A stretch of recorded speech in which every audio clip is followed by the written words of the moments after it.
Well, howdy do, everyone. Welcome to the week one edition of the 2020 season of Fantasy Football Fever. Wherever, whenever, and however you're watching, thanks for making us part of your week. My name is Tim McClellan. Of course, we have my buddies, John Flynn and John Natali. Gentlemen, we are here. Yes. We made it. Let's go. It's football season. Oh, yes, it It's the is. last Tuesday without a regular season game for the next several months. So it was well. You don't. They don't typically play NFL football on Tuesdays, Natalie. So Oh yeah. Right. it's So. it. But yeah, Tuesdays without having last Tuesday without doing one of these weekly previews. Yeah. Yeah, that's right. I'm sure everyone out there is so excited about this. I'm just feeling so giddy. In fact, I'm feeling so happy right now. Hallelujah! Holy shit! Where's the Tylenol? In the cabinet. Go get him. Yeah, that is how excited I am. So we got a lot to talk about. We're going to be looking at every game, and we're going to be checking some very intriguing fantasy matchups for each game this week. So it ought to be pretty good. But first of all, as always, as we do every Fantasy Football Fever show, we have to go through some headlines. And so we get into the hot topics. The first thing I got listed here on my list, it looks like Kazir White, former Arizona Cardinals linebacker, is planning to sign with the Tennessee Titans. He's a 7-year veteran. So far in his young career, he's had 615 tackles, 7.5 sacks, and 6 interceptions.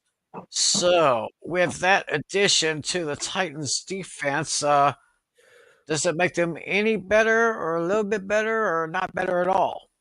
Obviously, with Tennessee having the worst record in the league a year ago, it's hard make a huge difference of one signing. But I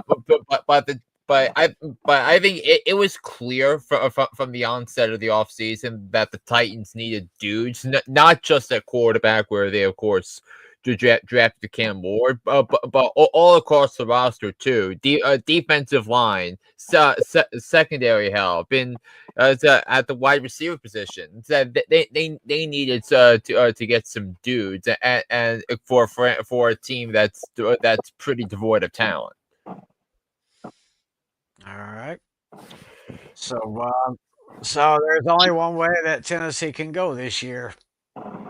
So we'll just see what happens here. Oh, looks like the Buffalo Bills is bringing back one of their former players after playing for the Jacksonville Jaguars. He was released on May 7th. Looks like wide receiver Gabe Davis is going to be signed to the Buffalo Bills. They're going to put him on the practice squad for now. So, in case Joshua Palmer, Keon Coleman, or Khalil Shakir gets into any serious injury, they could probably, well, of course, they got Curtis Samuel, Elijah Moore, and Terrell Shavers down on their depth charts there. Last year, Gabe Davis had kind of a low year here. He had only 20 receptions for 239 yards, 2 touchdowns, and he had the lowest average of his career. He had 12.7 yards per catch. So bringing old face back to Buffalo, but it looks like the wide receiver depth chart is pretty much good right now. Yeah, I mean that was an all-time bad signing by Trent Baalke in Jacksonville. It was clear that Jacksonville's money last year needed to be spent on other priorities, including the offensive line and including the defense. But hey, Trent Baalke, who had no idea what he was doing, and it was absurd that he got that he kept his job for 2.5 weeks longer than he was supposed to, but that's a dead cap hit that the Jaguars were taking anyway, because Dan Gladstone said we didn't want much out of some of the bad Trent Baalke contracts. Right. Or James Gladstone, excuse me. That's the GM for the Jaguars. Stone. Well, it'll be interesting to see here or there, but I'm not sure.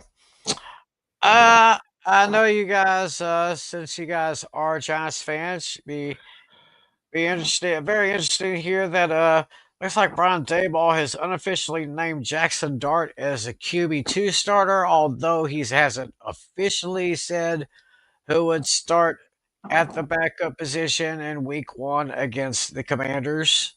So I'd say go ahead, great move. I mean, from what I saw of Jackson Dart, he was extremely impressive. Oh yeah. So, and I mean, I've heard reports saying that he could start as early as Week 4 or Week 5, which is kind of telling of how Brian Dable and Joe Shane feel in terms of their job security. Because like, if the Giants want to have a successful season toward the future, that Brian Dable needs Joe Shane need to show ownership that they have a franchise quarterback, or someone who is on his way to being a franchise quarterback, and that's what I am pretty sure. I feel pretty confident that he is going to be a star quarterback, because I think he has the moxie and the personality and the mentality that's built for a big market like New York. So again, I don't none of us picked the Giants to make the playoffs, but I just want to see what to show promise going into next year, where hey, if you look at next year's opponents, that the Giants play the NFC West and the AFC South, so the Giants could be a playoff team again as early as next year. Sounds like an interesting schedule for next season there. I mean, because the road games would be in Houston, Indianapolis, LA against the Rams, and in Seattle against the Seahawks. By the way, a place where they won last year, with a year where they went 3-14, and a team that just downgraded a quarterback. So, right.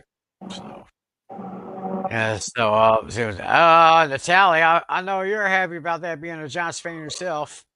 Oh yeah. Yeah, definitely. The future is very bright, and I mean, I'm not expecting much this season, but next season, yeah, once Dart gets named QB1, boy, the NFC East better watch out. I mean, the defense looks great. They just need a little bit more pieces on that offensive line. I think they'll be just fine. I mean, if Evan Neal and Andrew Thomas could stop getting injured, I think they're going to be just fine. I mean, also remember they moved Evan Neal from tackle to guard this year. But even still, he's because like the difference between Neal and other guys like John Runyon and Greg Van Roten is that Van Roten and Runyon are technique guys, but they don't have the size and strength of Neal. But Neal is not a technically sound blocker, specifically. I believe specifically when it comes to pass protection. But anyway, these next couple of seasons, next 2 or 3 seasons, everybody might want to keep their eyes on those New York Football Giants. We have a contract extension. The Tampa Bay Buccaneers signed the right tackle Luke Gadecki, I guess you can pronounce it. 4 years, $90 million extension with $50 million guaranteed. So I'm not sure how that offensive line is for Tampa Bay, but they do have a pretty good quarterback behind it. Oh, It's yeah. I think the offense is going to be superb in Tampa. I never thought about how much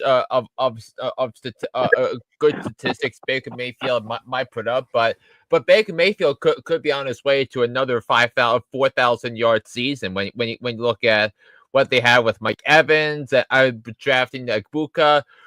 We still not sure about how much Chris Godwin can bring, because Godwin is less than a year removed from a devastating injury. But the line looks great. The wide receiver room is fantastic in Tampa, because you also have to remember Jalen McMillan came on last year and stepped up after Godwin got hurt. So the fact that McMillan is their number 4 receiver right now tells you everything you need to know about that wide receiver room in Tampa. Plus, you have the threat of a 1,000+ yard rusher in Bucky Irving, and and all that. So I think it should be a fun season for the Bucks. I think the question now is how good can their defense be, because their defensive line is not as dominant as it was a couple during the Brady years. So, but if they can get after the quarterback, that would be an encouraging sign for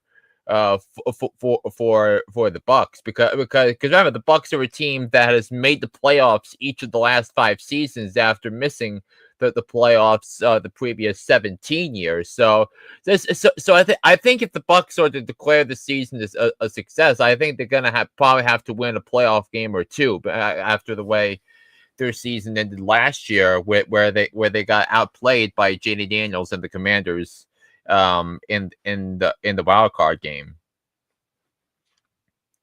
Yeah, I hear you there. So, and of course, I've already picked Tampa Bay to win the NFC South anyway. So, guess they'll have another great year. Um, I don't really have any more stuff as far as headlines are concerned. Flynn, you got anything to fill in with, or? So I think you covered, I think, the big things that transpired over the weekend, but it was a relatively quiet weekend in terms of NFL news, except that Andrew Berry and John Haslam were at the Ohio State Texas game, because executives are already scouting for next year's draft. So. Nice little heads up move there. Yeah, and like a lot of scouts from NFL teams were in games around around the NFL, around college, already getting a head start on player evaluations ahead of 2026. Yeah, well, interesting to see, but of course, most likely the top draft pick of course next year will most likely be Arch Manning. That So is, I wouldn't, I don't. But the thing is, we don't know if Arch is gonna declare for the draft, though, because because I think what the Mannings have said about that. But I think if you're Garrett Nussmeier, I think you have to say that his fantasy style, his draft stock for next year went up a little bit after going on the road at Clemson and leading LSU to a big victory over LSU, and Nussmeier played a great game. oh yeah, okay. Yeah, and I think the biggest winner in college football this weekend was LSU, because you never, because I can speak to it as a Notre Dame fan, that in big games that you never see a Brian Kelly coach team as the more prepared, more physical, more buttoned up team, but that was exactly the case. But LSU came in more prepared, and they wanted that game more. So huge win for LSU this weekend. Very, very huge indeed. So, so that's that on that. So, what are we doing next? We kind of changed things around as far as our content is concerned. Trying to change up a few things to make it fresh and make it new. Yes. So, Yeah, so what we're going to do this season, guys, is that instead of just throwing things all over the place, what we're going to do this year is we're going to look at each game one by one and look at all the intriguing fantasy matchups so that are going to and how they might play out and whether you should as whether they're and evaluate how good their matchups are in terms of whether you should start or sit their guys for week one. So and of course we'll spend like 3-4 minutes or so on each game and then of course we'll just say we'll just say the scores that we have for that game. So why don't we start, guys, with the game on Thursday night between the Dallas Cowboys and the Philadelphia Eagles in Philadelphia? It's gonna be a tremendous sight. That the Eagles are gonna be raising the banner. The Eagles come in. I believe I gave you the spread I gave you. I believe was 6.5. I think, or no, actually, they moved. It was originally 6.5 points, but after the Micah Parsons trade, it's now an 8.5 point spread. So, I mean, so what are the matchups that you really leaning into in terms of conversation for this game? well, it'll be interesting to see how George Pickens can go into this new program here in Dallas with their new offensive coordinator. But what I'm really gonna keep my eye on, since they've just recently, of course, they traded Micah Parsons. We lost Demarcus Lawrence to a free agency. But we have some young, talented defensive guys who can make good. And it's going to be interesting to see how those guys can work with Matt Eberflus's system. Of course, the new defensive coordinator for the Cowboys, former head coach of the Chicago Bears. But I think Dak will have an improved year. Yeah, I mean, I'm just praying to God that Dak will stay healthy this year.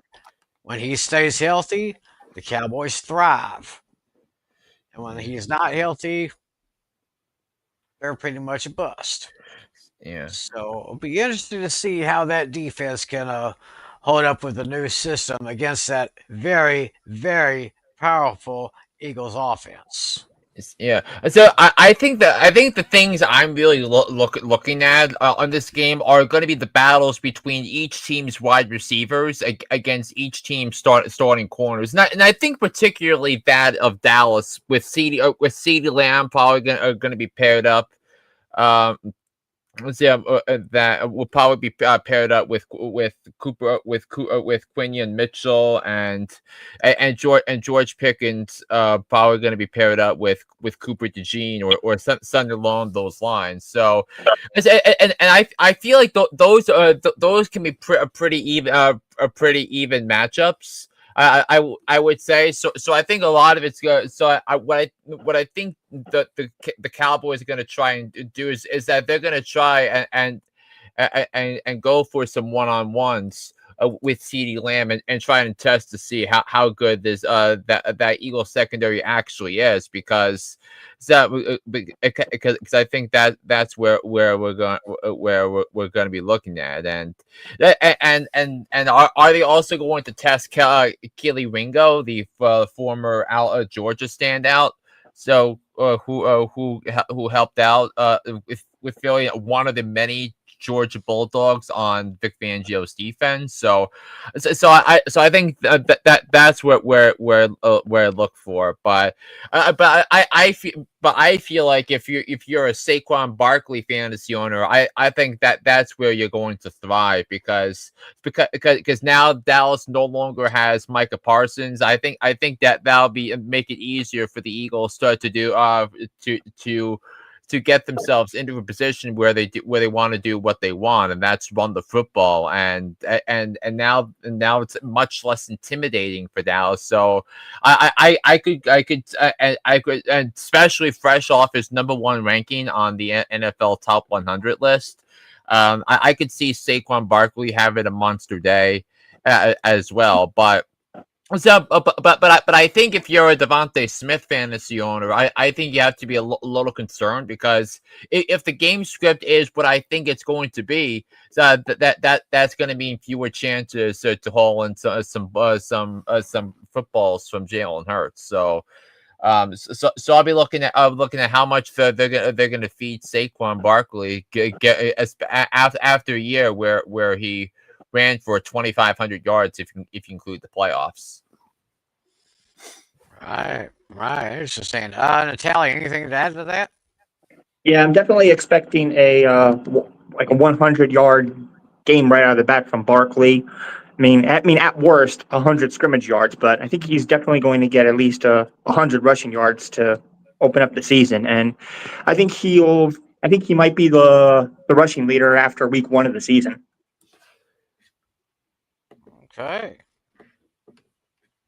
So, are we giving our picks now, or? Yeah, you can give your picks now, and also one thing I do want to figure out is how much of the load is Javonte Williams going to get because he is penciled in as the starting running back for Dallas for this week. So how much of a leash is he going to get? I think we might have some indicators pretty right away. Well, I have not seen much of Javonte Williams in his career, and of course now you got CeeDee Lamb and George Pickens, 2 good receivers. I don't quite see Javonte Williams getting at least 100 yards. I'm gonna say maybe 75, 80 at best. It's just a wild guess.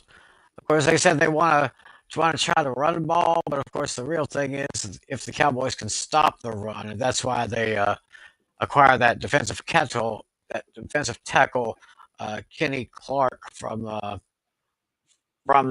Packers in that exchange where they sent Micah over there. So let's see here. Since I'm the Cowboy fan, I'm going to let you guys give your picks first.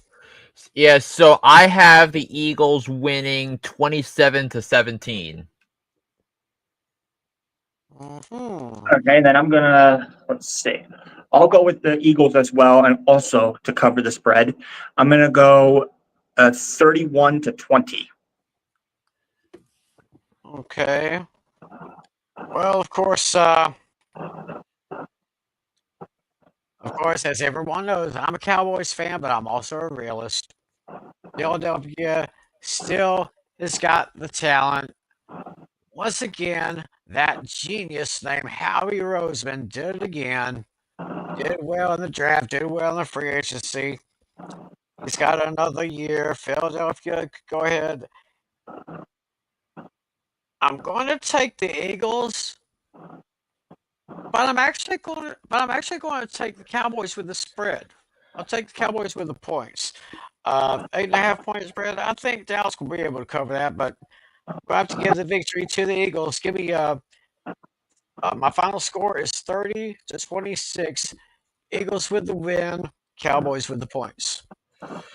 All right, so that's the first game under our belt. So now the next game will be actually the Brazil special. We got the Kansas City Chiefs and the LA Chargers meeting up on Friday night in Brazil, and and the Chiefs are 3-point favorites. So what fantasy stuff are you looking at for this game, guys?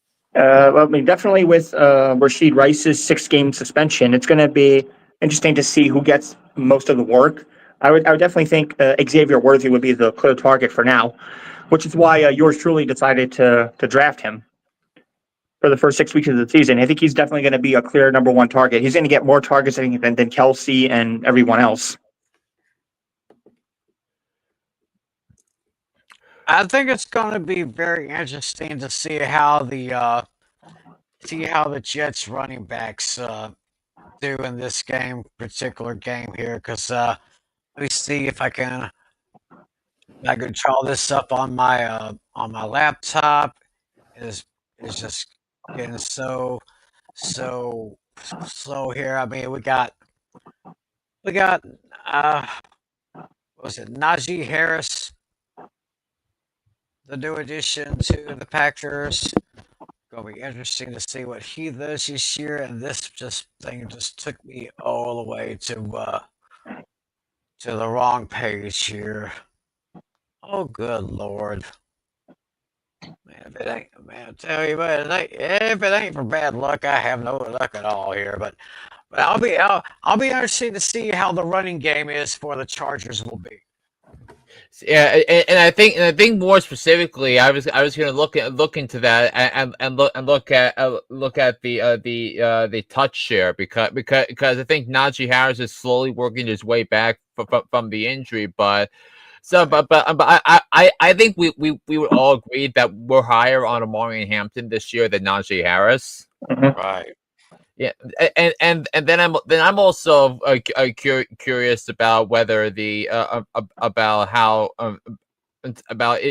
the Chiefs are going to cover the Chargers receivers, because you have a second round pick from last year, Ladd McConkey, this year's second round pick Trey Harris. So that the Chargers are betting big that they found diamonds in the rough as wide receiver, but unfortunately for Trey Harris, we're much higher on Ladd McConkey this year. And then we also want to see how the Chargers' offensive line holds up with the Rashawn Slater injury. That Joe Alt is gonna be the left tackle.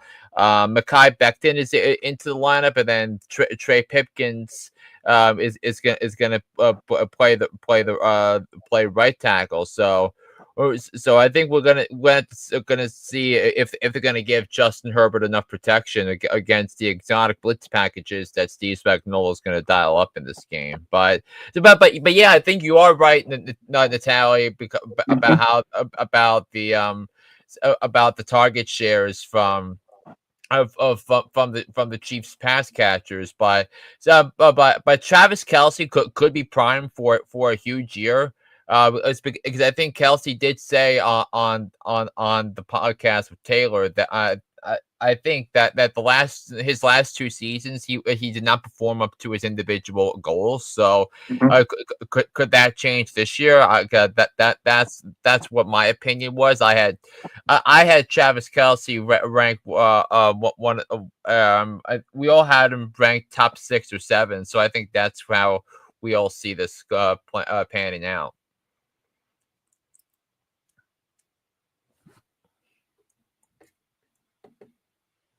I guess with that said, are we ready for our game prediction? Yeah, so I'm picking the Chiefs. I just think you already feeling they already feel the impact. We'll already feel the impacts of losing Rashawn Slater to that injury. So I have the Chiefs winning and covering. They win 24-17 over the Chargers. Yeah, I think this is going to be a fairly close one. I think it's going to be back and forth. I do think the Chiefs are going to be trailing in the final possession, but they're going to get a game-winning touchdown, 27-21. Mm-hmm. I'm going to be in agreement with both of you guys. Chargers going to make the Chiefs work for it, but the Chargers will pull away a little bit. And in the end, I see the Chargers winning and covering. So give me. Oh, no, I see the Chiefs. I meant to say the Chiefs. The Chiefs are going to win and cover by a score of 31-27. Now, by the way, we were talking about the Cowboys, and Natalie, I showed this little clip that I added to our collection. Okay. I showed him this clip during our pre-show meeting. Mhm. It was about a comment that Jerry Jones made at the very first training camp press conference, and his quote kind of led me back to a famous quote from a late 1980s movie. Mm. So if we mention Jerry Jones or anything in the Jones family, I could play this little clip. You ever dance with the devil in the pale moonlight? What? Because I've danced with the devil, the financial devil, and lived to tell about it. Oh, jeez. Yeah, Mm. yeah, old crazy Jerry. All right, let's go into the first Sunday of the season, Sunday, September 7th. Yeah. The first game that I see here is the Tampa Bay Buccaneers against the Atlanta Falcons. It will be on Fox with Kenny Albert, Jonathan Vilma doing the play-by-play on that one. Tampa Bay is 2.5-point favorites. And I'm gonna think I want to see how good they work Bucky Irving. Bucky Irving had a very, very good season last year. I think he's got a lot more potential. He could probably have another great season here. I'm going to keep my eye on Bucky Irving. And but of course, you got Bucky Irving on one side, and then you got Bijan Robinson from Texas on the other side. So as far as young running backs are concerned, this would be, I'm not saying this is prime time 5-star rating, but this would be an interesting game to see. Oh, yeah.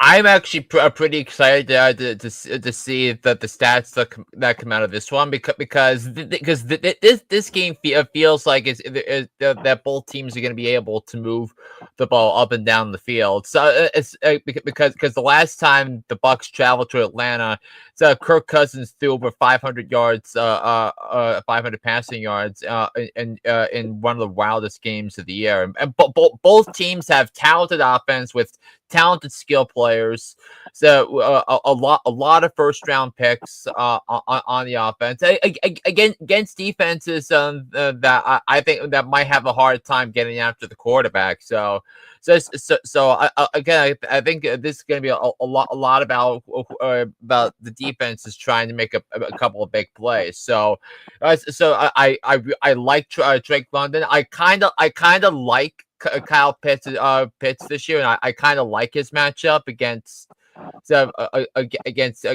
Tampa and trying to make catches in the middle in the middle. He's got a decent matchup, but we still need to see it to believe it. But Kyle Pitts might be an underrated start. But I would and Bijan Robinson, who in PPR settings, say he is, according to Fantasy Pros, ranked number 1 in terms of the week 1 rankings. So I think this is going to be a monster day for him. And Bucky Irving, Bucky Irving matchup, I think is going to be decent as well. So. That's going to be good. Mike Evans has a favorable matchup, and Drake London is probably going to be paired is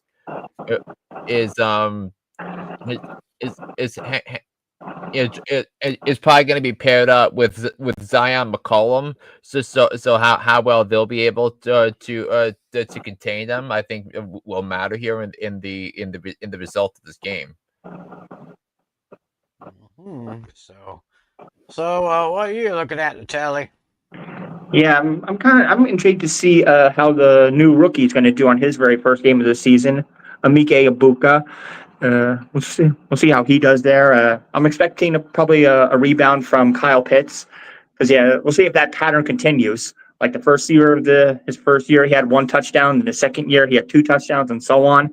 I want to see if that trajectory continues. But I mean, if he falls under, then you could probably say he's a bust. But we'll see how he does here, and I'm expecting big things from Baker Mayfield. I drafted him, so we'll see how that goes. And not only that, I also predicted the Tampa Bay Buccaneers to win the Super Bowl this season. So yes, if Godwin could stay healthy, you might have a solid 3-headed monster with Mike Evans, Chris Godwin, and Emeka Egbuka. Interesting. So with that being said, Natalie, let me get your pick on this one. Yeah, I do think this is going to be a pretty close matchup. Falcons have the home field advantage here, but it's gonna be close. But I'm actually gonna take the Buccaneers in this one, 24-20. All right, Flynn, what do you say? So I do think Tampa is going to win the division and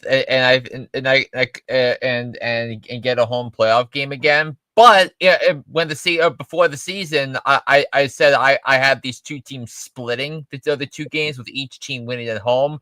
I think Atlanta wins the battle on Sunday. I think it's going to come down to the wire again. I think Michael Penix Jr. is going to have a really strong day. 260 yards, a couple of tutties. So give me the Falcons to win 27-24.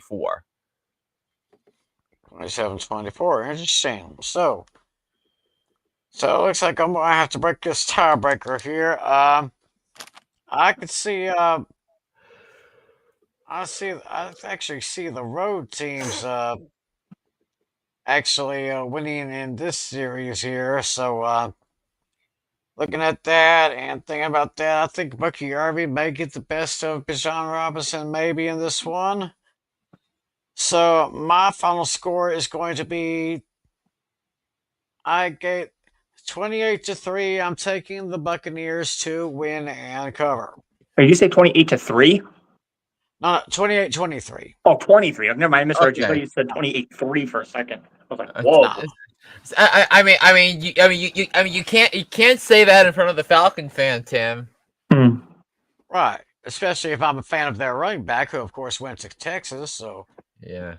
So anyway, I think the injury thing to know is that Tristan Wirfs is not playing. I don't believe he's playing in this game. So might be easier for someone like James Pierce Jr. who the Falcons traded up for to get after Mayfield. So could that could be something that I'll be looking at as well. All right. Next on the list here, we have got the Battle of the Buckeye State. We have the Cincinnati Bengals going into Cleveland to take on the Browns. Game will be in Cleveland on Fox with Kevin Kugler and Daryl Johnston, a.k.a. Moose, doing the play-by-play. And the Bengals come in at 5.5-point favorites.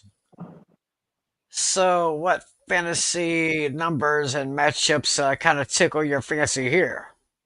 I want to see how much the Browns how much the Browns can keep up with Cincinnati's pace, because unlike in previous seasons, the Bengals had Joe Burrow and Jamar Chase had themselves had a drama-free training camp from their end. So I think you kind of have to expect them to come out ready to rock and roll. But I think for me though, will the Browns defensive line be disruptive enough to disrupt the timing of the Burrow Chase connection, because you have a Bengals offensive line and there's a lot to be desired there. So can the Browns defense disrupt the disrupt the rhythm of the offense. And really, can Jerry Jeudy and Cedric Tillman have big games against a suspect at best Cincinnati secondary? So now you have can Taylor Britt and Daxton Hill as your corners, which doesn't inspire us, but by any means. So remember, Joe Flacco has a he can throw the deep ball. So could Jerry Jeudy be in for a couple of deep targets down the field? I think if you're feeling greedy and you need Jerry Jeudy, and Jerry Jeudy is a consensus flex option at wide receiver this year. And maybe that matchup fancies you a little bit, but the matchup I love in this game, and you're gonna hear me say this over and over again, not just because he's in two of my leagues, but I think Chase Brown's gonna have a magnificent season. Chase Brown playing in the lead offense, and remember, what did we say about players on good offenses? Yeah, and Fantasy Pros has Chase Brown ranked 5th this week, in the PPR setting. So he's going to be a factor. So both in the passing game and in the running attack as well. I think he's in for 1,000+ yard season. I would think. Yeah, I'm going to see. I want to see how this Browns offense is going to match up against that suspect defense in Cincinnati. I just want to see if they can hold them off pretty good here. So that's my main concern. But right now, I'm looking. I mean, Jerome Ford, he did okay with Cleveland. I think it was 2 years ago, or it was last year. Can't remember. But of course, you mentioned the big offense for Cincinnati. Cincinnati's offense is great. It's the defense that kind of gives me a little bit of cause to pause. So see what happens there. See if maybe if Joe Ford could get some good yardage, and maybe Jerry Jeudy or Cedric Tillman could, or maybe David Njoku. I mean, one of those guys could get at least 100 yards receiving, and Joe Flacco could get at least maybe 150 to 100, maybe. So I think Joe Flacco against the defensive backs for Cincinnati is going to be my interest there. Yeah. I can't really add much, but I'm interested in seeing if Joe Burrow can have the repeat performance he did last season. Last season, he finished number 1 in both passing touchdowns and passing yards, and he's definitely going to get off to a good start. It just remains to be seen if that's going to hold up. Normally, I don't like doing this in week 1, but for me, this has garbage game of the week written all over it. Really? Yeah. Really?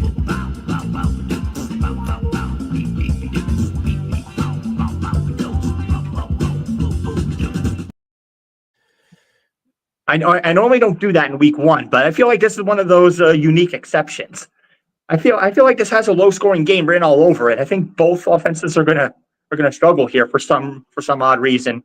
Wow. Because I'm actually gonna go as far as saying I think the Browns are gonna cover the spread in this one. You said the line was 5.5, right? Yeah, 5.5 point favorites. Yes. Yeah, I think not only this, I think the Browns are gonna cover the spread in this one, but the Bengals are gonna win this game 20-17. Uh-huh. What says you, Tim?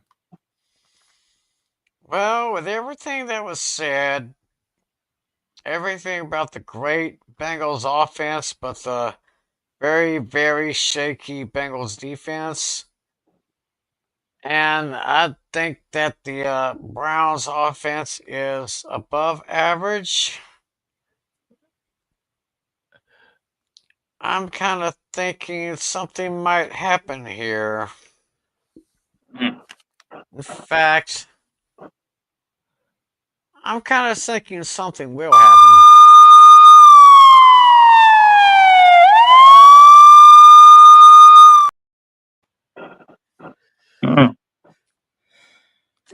Yep, I got my first upset special of the week, and it will be the Cleveland Cleveland Indians. Indians. Good throwback. Close enough. Ooh, close enough. I got the Browns upsetting the Bengals with a last-second field goal, 27-24. Give me the Cleveland Clowns. Wow. I mean, I have to tell you. I mean, I would not if you're in a survivor pool. I would not touch this game. So, but it's because you have to remember it's a division game with a huge spread with a team that might be the worst team in the NFL. Yes, and this was also the last game I circled in terms of picking the game against the spread because again I said on Hooked on Sports a couple of weeks ago that the Bengals going into Cleveland and beating the Browns is far from a guarantee, but I think about how about getting ready for the season and coming out sharp. And I think the Bengals are going to be able to do that. I mean, as good a matchup as the Browns might have in terms of playing an opposing defense this year, I just don't think that they're going to have the staying power of a Burrow, Chase, Higgins, Chase Brown offense. So I don't feel great about this one because I don't have either team making the playoffs. But give me the Bengals to 31-24. So that's what we have here. So the next game on our list here we what is it? We have the Indianapolis Colts taking on the Miami Dolphins with the Colts favored by 1.5 points at home. So what are you looking at in fantasy this week?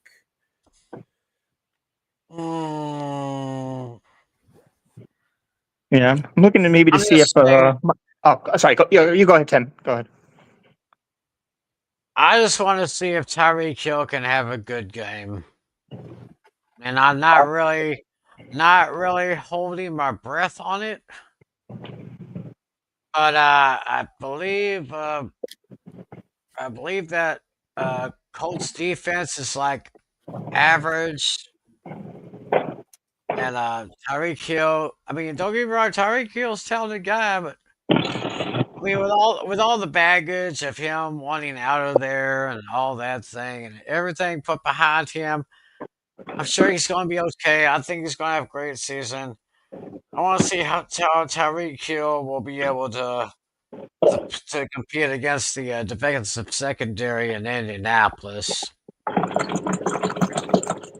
Let's see.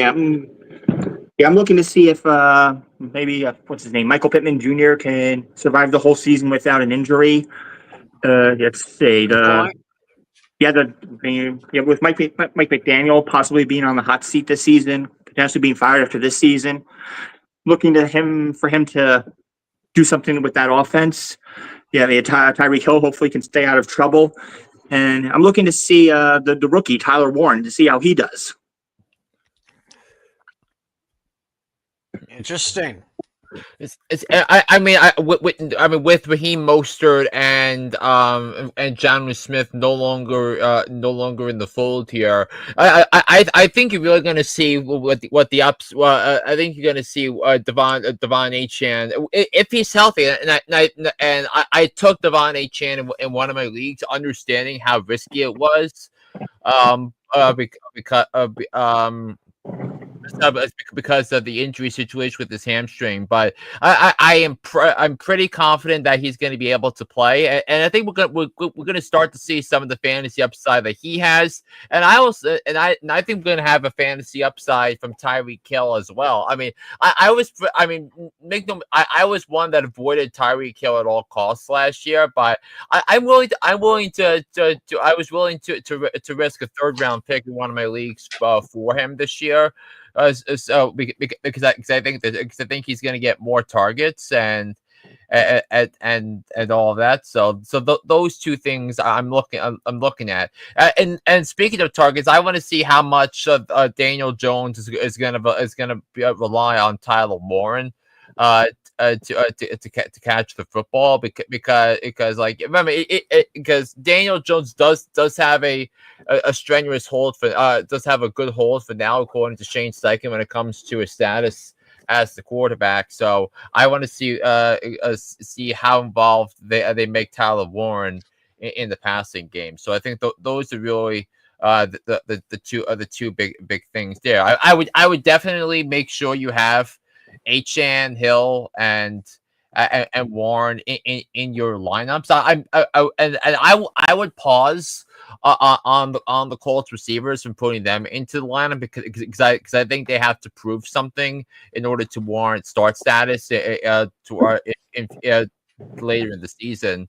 But I do think, though, when it comes to this game, I think the Colts defense is a little bit better than advertised.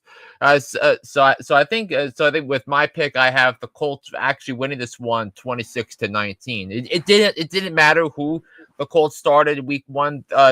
In my mind, they're still beating the Dolphins. Yeah, I see this as a low-scoring game as well. I think, Tyler Warren, I think he's just going to do okay in his debut. He'll probably get a few catches, but I don't think he's going to get any touchdowns. I would say something along the lines of like 4 catches for 40-something yards. So I'm going to go with 23-18 as my score. Okay, I will say one thing. I'll give my opinion for this game.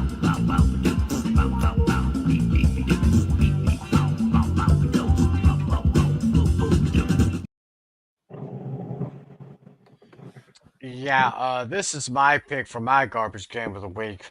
There's not going to be a lot of flash in this one. I don't really see a high-scoring game in this one.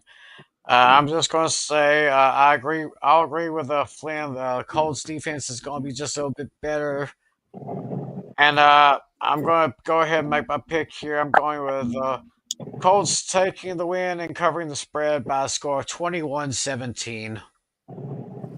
Yeah, I mean, I feel I understand that all the way. All right, this is an intriguing matchup. The Jacksonville Jaguars, with Liam Cohen making his head coaching debut, taking on the Carolina Panthers with the Jags and Dave Canales, the last two offensive coordinators from the Tampa Bay Buccaneers facing off. Jacksonville is favored by 3.5 points here. So what are you looking at for this game? Yeah, this one confuses me. This one's like one of those head scratchers. I'm looking to see. I don't really know what I see in this game. I mean, Lawrence definitely has to bounce back. I mean, that's for sure. They have the most random running back room right now. It's hard to tell who's going to be the RB1. And with the Panthers losing Adam Thielen, who knows how they're going to do? This is one of those confusing ones. I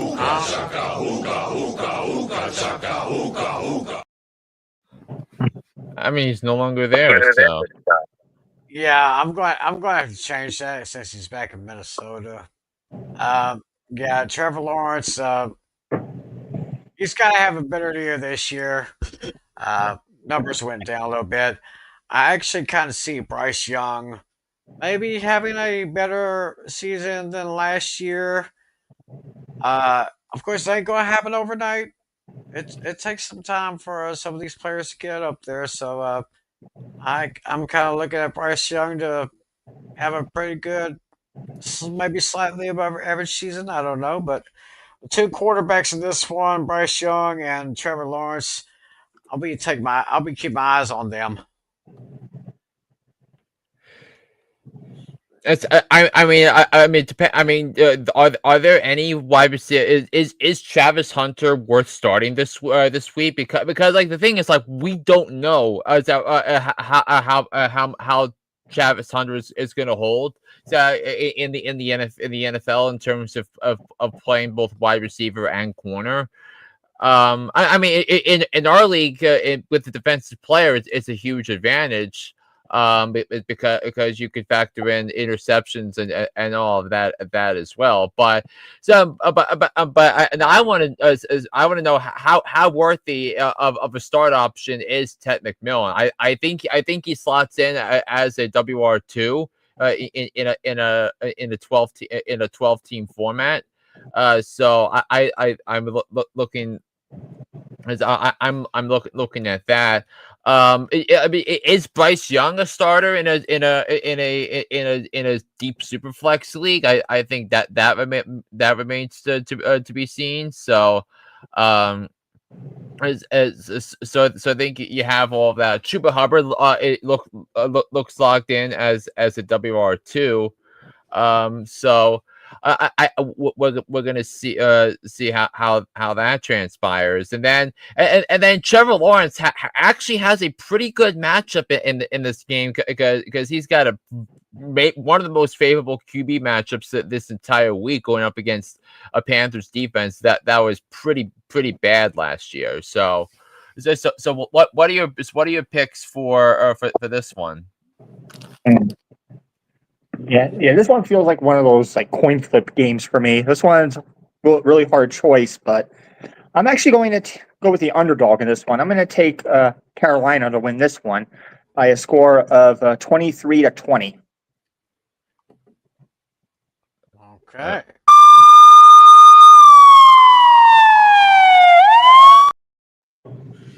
That counts as an upset. Right. All right. So what do you have, Tim? As an old buddy of mine always likes to say, if you really can't make up your mind, just go with the home team. So I think I'm gonna go 27. Yeah. I'll just go with Jacksonville to win and cover with a final score of 27-23. Upset special, guys. I'm totally with you, Natalie. I just don't think I'm just not buying into the high with the Jaguars this year because like sure they did some good things during the offseason. I like some of the signings they did, but I just don't understand when you had so many holes on your roster and then you try and trade up and hoping to have one guy try and put band-aid on a bruise. I just don't understand the plan of that. And Carolina actually played pretty well down the stretch last year. I think Bryce Young is going to get some starter consideration toward the end of the season. So I do like Carolina. They'll win this game 27-24. Yeah, that's not.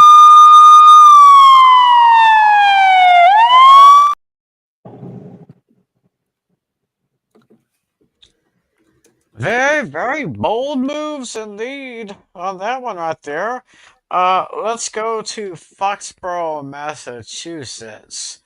The New England Patriots are going to be home against the Las Vegas Raiders. That game will be on CBS at 1 Eastern with looks like Spiro Ditas and Adam Archuleta with the call on this one. And New England is picked by 2.5.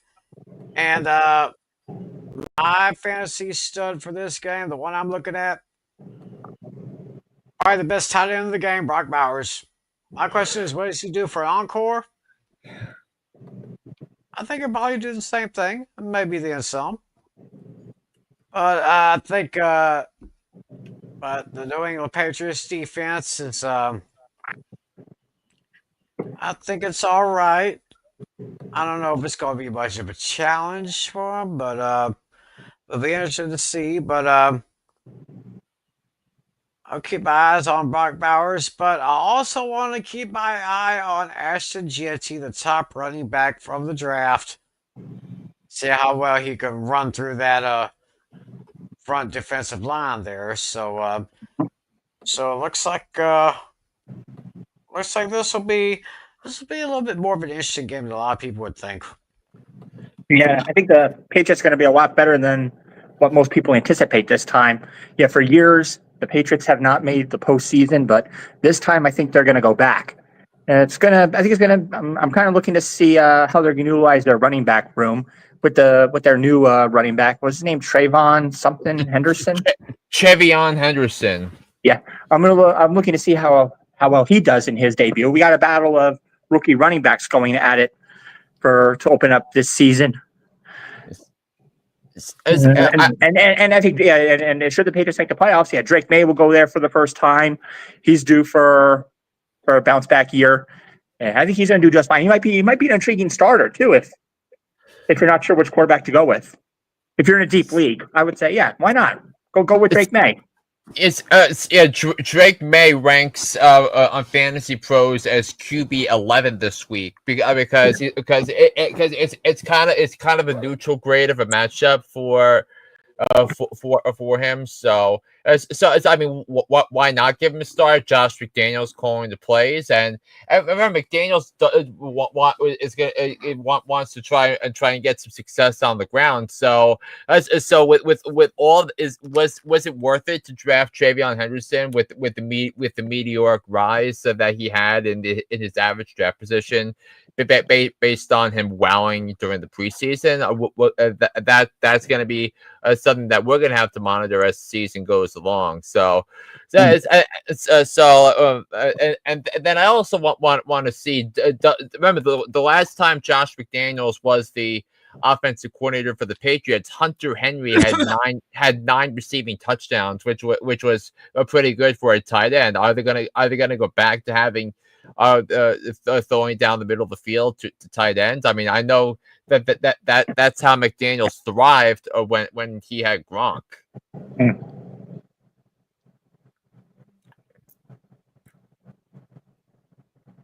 We just lost Tim. I guess while we wait to get him back, you want to give your scoring prediction on this one? Yeah, I mean, this was really a toss up. I mean, I do have the Patriots making the playoffs and the Raiders not. I do think that these are two teams that have vastly improved from last year. Two teams that have improving by multiple games. But I like the Raiders taking this one on the road. I have them going into Foxborough and beating the Patriots. It's by a score of 20-16. Oh, interesting. Yeah, on this one, I'm actually liking the Patriots in this one. I do think both running backs are going to open up their seasons with touchdowns, but I'm leaning towards the Patriots taking this one, 26-20. I'm kind of leaning toward what Flynn had to say right there. I'm going to give a side edge to the Raiders on this one. I can see Hunter Henry having a great game. Ashton Jeanty, I'll be watching to see how well he does. I'm going to take the Raiders over the Patriots by a score of 21-16. All right, so let's go down to New Orleans right now because we got the Arizona Cardinals going to New Orleans to open up their season in New Orleans against Spencer Rattler and the New Orleans Saints. With the Cardinals as huge road favorites. I believe they're favored by 6.5 points. Tim, was that the number I gave you? Yeah, I read 6.5 points on the message you sent us.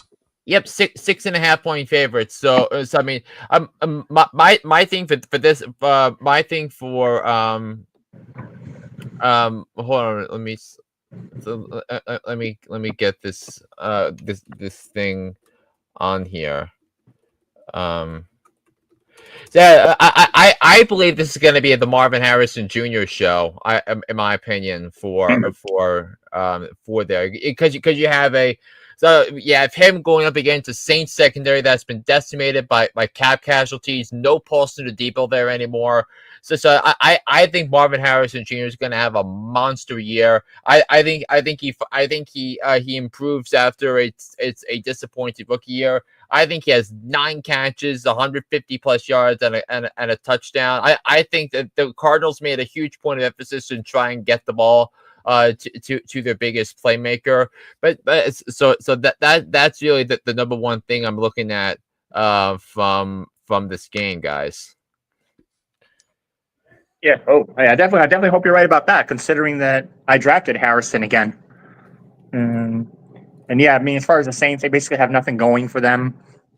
I mean, Kamara is almost done for. Who remains to be seen what he has left. And yeah, But Olave being injured. believe it or not, ESP in PPR leagues, they have Alvin Kamara ranked ahead of James Conner. Wow. I Wow. think that's very, very generous. I mean, think about it. Who besides Chris Olave, who else are they going to give the ball to?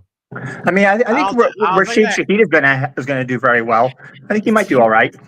Yeah, but I think he's like, but he's like really hit or miss. Mhm. Because that game against Dallas last year, where he had like he had 2 60-yard touchdown catches, and then Oh he yeah. was Oh yeah. and He was then just he speeding then he down was there. then he was like a double agent the rest of the year. Oh, Uh-huh. you know who he reminds me of now that you mentioned that? Ted Ginn. He reminds me of Ted Ginn a little bit. Like hit or Yeah, miss, basically. yeah. Ted Ginn went to I think went to Ohio State, I believe. Hmm. Yeah, drinking some gin and juice, laid back. So, yeah, Marvin Harrison gonna have a better sophomore year. James Conner over Alvin Kamara, I can see that. I can see that. And New Orleans is just kind of like a shell of what they used to be. I mean, New Orleans had a pretty good run there with Sean Payton and Drew Brees. Of course, Drew Brees is definitely going to the Hall of Fame. Sean Payton is now head coach in Denver. So I'm going to go ahead and give my final score on this one. This is going to be pretty much a one-sided affair, Flynn. I'm going to give this one giving this one to the Cardinals by a final score of 31-14. And I'm not only taking the Arizona Cardinals, but for the first time this season, the Cardinals are my lock of the week. Uh-huh. Yep.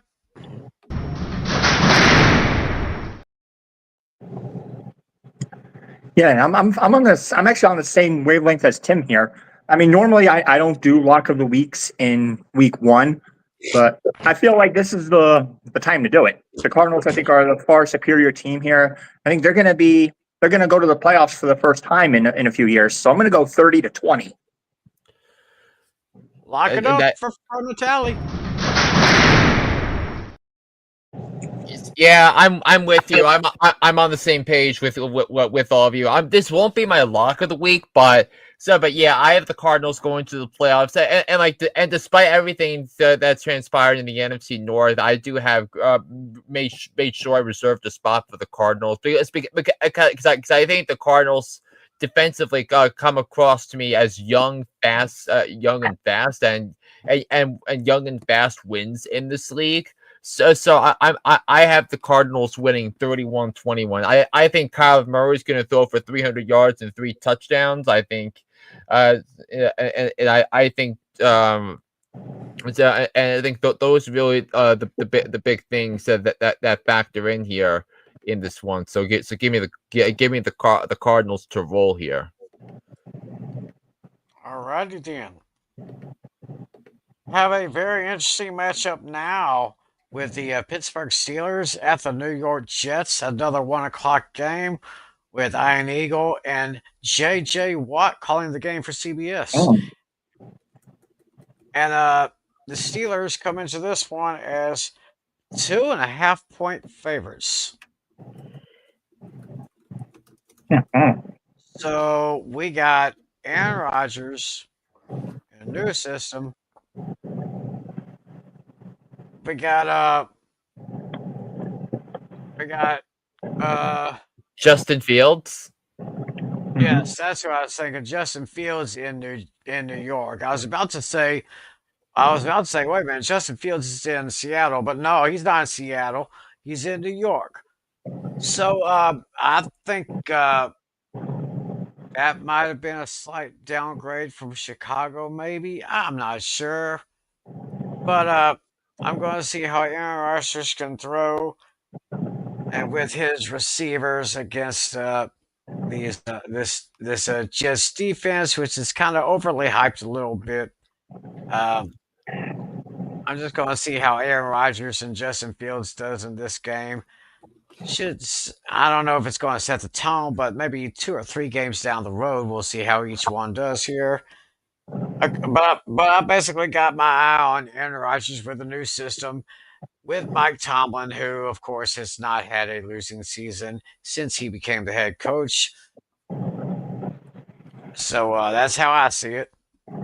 And I think that the thing I see is how is Pittsburgh going to prepare for Justin Fields? Are they going to be more concerned about his connection with Garrett Wilson, or are they going to try and make try and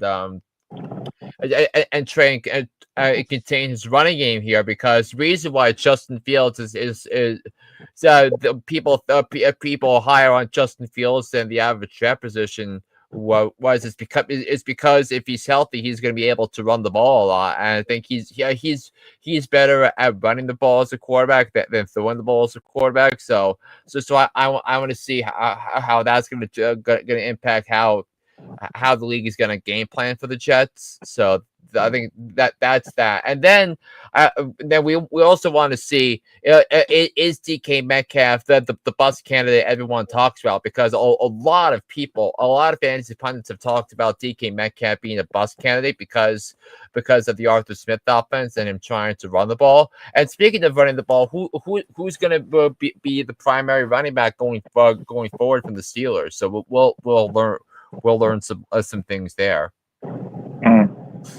Yeah. I was going to add one player I'm going to be watching out for this season is Braylon Allen of the Jets, because we don't know how Breece Hall is going to do this season. That kind of remains to be seen. He might be a bit of a risky starter, but we'll see how that happens there, because he's one of the youngest running backs, if not the youngest running back in the league still. So I'm expecting a pretty good year from Braylon Allen should Breece Hall not pan out. I mean, they talked about the. I think Aaron Glenn talked about the Jets trying to utilize all their running backs. So, because remember, Aaron Glenn was in Detroit where they have Gibbs and Monty. So, all right. So Pittsburgh at New York. Natalie, I want to start with you on this one. What's your score on this one? Yeah, this one I think the Pittsburgh strong defense is going to stop the Jets' run here a little bit. So I'm going to take the Jets to win this one by a score of I think 26-18. So you got the Jets winning this one? No, sorry. Steelers. Excuse me, Steelers. 26-18. Yeah, I mean, the Steelers have a major coaching advantage in this game. I mean, I think the coaching is why I picked the Steelers over the Bengals to make the playoffs in the AFC. So, but yeah, this is going to be an ugly game. I mean, it fits my description of a garbage game of the week. But these are two pretty solid defenses, and I think it's going to be a low-scoring game. So I'm going to pick the Steelers to win 16-9. Wow, that one, huh? 16-9. Interesting. Well, I am going to. I think. The Steeler defense will be a little too much for the Jets, as Natalie would say. I'm going to take the Steelers to win and cover by a score of 27-17. All right, next game on the docket, but your game. But before we do that game, guys, we have a fantasy question. Oh, okay. We have Kyle Singer. Hey, Kyle, welcome to the show. Thanks for watching. Thanks for your question. Let's see what we got. Jalen Hurts, Barkley, Aaron Jones, Kyron Williams, BJ Corum. Blake Corum. Blake Corum, yep. Bijan Robinson. But maybe Brian Robinson Jr. It has to be Brian Robinson Jr. Oh, yeah, true. Right. Gordon, Devonta Smith, Chris Godwin. Not sure who Tesla is. Yeah. From Shakir and Mims. Ooh, I think this team is pretty sick. Was that Khalil Oh. Shakir? Yeah. Yeah. Oh, I'm definitely loving the look of this team. This is very, very strong. Hurts and Barkley. Wow. It's Kyron Williams got as your second running back. Probably, I would put Kyron Williams ahead of Aaron Jones if you're going that route. Yeah, you got some solid pieces here. I definitely love this.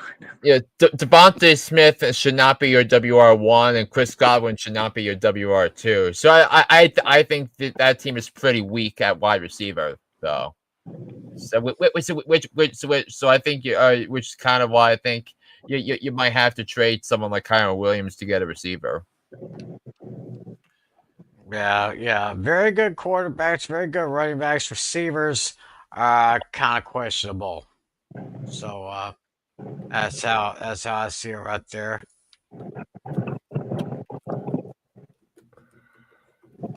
Yeah, so he said here, he's thinking the same things. He's trying to trade. So, well, just let us know what happens, buddy. Good luck to you, and I hope everything goes out in your league this year.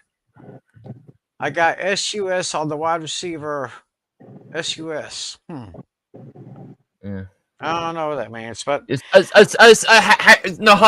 you ever heard? Because so sus is kind of a Gen Z slang term. So you're not familiar with it. So like sus means like you're a little suspicious. So like our generation likes to say it's sus. or a little suspect. That's what I was thinking. Yeah. That's what I was thinking. Anyway, thank you, Kyle, and good luck to you, buddy. Spread the word on us. Tell us about our show. Like, subscribe, and put your comments in the comment section below. We'd love to hear from you and all y'all watching out there. The last 1 o'clock Eastern game, guys, it's your game. It is the New York Football Giants going up against the Washington Commanders. And we're going to have you're going to have Kevin Burkhardt and the GOAT, Tom Brady, calling this one. And the Commanders come in at 6.5-point favorites. I will hold you guys for a little bit since you are the Giants fans. I will go ahead and speak on this one. I am looking to see how Malik Neighbors can do against the Commander defense. That's my focus right there as far as fantasy wise. Malik Neighbors, he had a great season last year, so I want to see how good he does this year, because this is one of those guys who could really become a real fantasy football stud if he keeps doing what he's doing for the next maybe 2 or 3 years. He'll be an all-pro and all-star by then. So my fantasy focus there is Malik Neighbors. I'm actually putting the focus on someone from the other team because like one of the big fantasy stories in the last week and a half has been the aftermath of the Brian Robertson trade and the sudden rise of Jacory Krowski-Merritt as a someone who's going to see some legit playing time, and I wonder if he's going to be the team's leading rusher at the end of the year. So how are they going to incorporate Jacory Krowski-Merritt into the fold here? Now, Austin Eckler for the moment still appears to be RB1 on the depth chart, but how much are they going to factor in Jacory Krowski-Merritt? And then it's going to be also a test for Terry McLaurin as well, because McLaurin just signed that contract extension. Yep. With Washington. So will he be able to pick up where he left off last year with his connection with Jaden Daniels? So I'm looking at that, and will they able and are they going to focus on running the ball against the Giants defense? I still don't trust when it comes to the run defense, especially when you take out defensemen out other than Dexter Lawrence. So that's going to be a question I have for this game. I mean, and you said it, Tim, about Neighbors, that Neighbors now has what I hope to be competent quarterback play, because he did not have much of that last year. Now we'll finally get to see that Russ Neighbors connection that we didn't get to see in the preseason because Neighbors didn't play in preseason games. All right. So what are you seeing, Natalie? I'm actually looking forward to seeing how Russell Wilson does with a new team. He's got that like mentor vibe. He can teach players different techniques for catching the ball, running routes, things of that nature. I'm also looking at the Giants defense to see if they can have a repeat performance. I believe they finished in the top 10 in defense last season, if my memory serves me correct. Weren't they like number 6 or 7, something like that? So I think at the end of the season they were somewhere in the middle. Yeah. But yeah, I'm expecting a very decent performance from the defense. And yeah, I'm actually think the Giants are going to make this game very close. I see them covering the spread in this one, honestly. Because yeah, I'm gonna take the Giants with the points, but I'm gonna take Washington to win this one, 27-24. Oh. I'm kind of on the same line as you, Natalia. This is going to be a very, very interesting game here. This is going to be a very entertaining game indeed. I'm gonna. This is going to be my official point spread game of the week. My final score is 31-27. I'm taking the Commanders with the win, and I'm taking the Giants with the points. Upset special, guys. Give me my Again? New York Giants, your New York Giants, our New York Purple Giants to win. My guy, Brian Dable. My guy, Russell Wilson. My guy, Malik Neighbors. My guy, Tyrone Tracy. Look, if you watch the games last year between these two teams, it was clear that in the first game, if the Giants had a kicker, in the first game they would have won the first game. And in the second quarter, in the second game, if they did not give up a missed tackle on 3rd and 18 with 20 seconds left. And the first half, the Giants would have won that game too. Washington's defense is not as good as people think. They're old, they're slow. They are the prime candidate for a step back this year. So I like the Giants in an upset, giving them to win 27-24. Ooh. You sounded the alarm.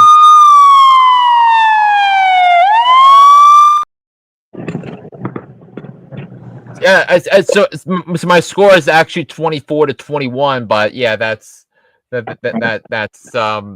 thing here. Oh wow. Alrighty then. Well, that is the early games. Before we go to the late games, Oh. yeah, let's have a little trivia time. Oh. I didn't come up with anything this time around. Tim's got it today. Cool. Okay, trivia time, guys. And we will we'll let you guys kind of give your picks, and as soon as we finish our NFL picks for this week, I will reveal the answer. So the question is, now we're about to start week 1 of the NFL. We started week 1 in college football last week.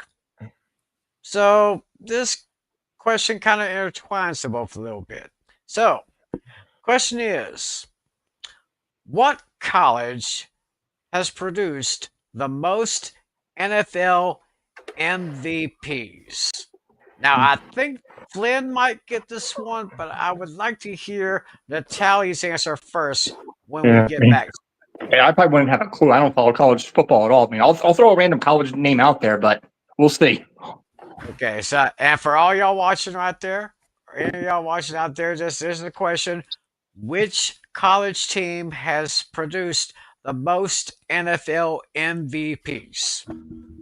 So that's the question we will answer in just a little while. But right now, we are going back to the week 1 schedule, the first of the late games.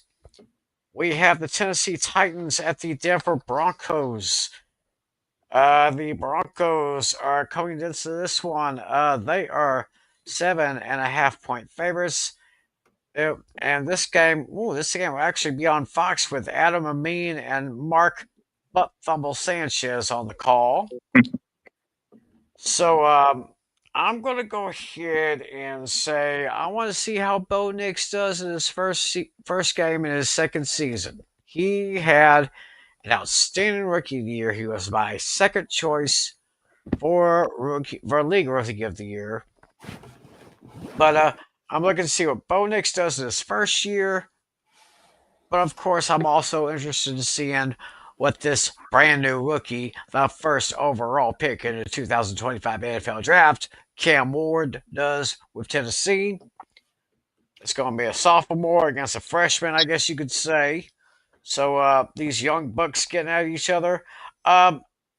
This game might be a little bit more interesting than a lot of people would want it to be. Yeah.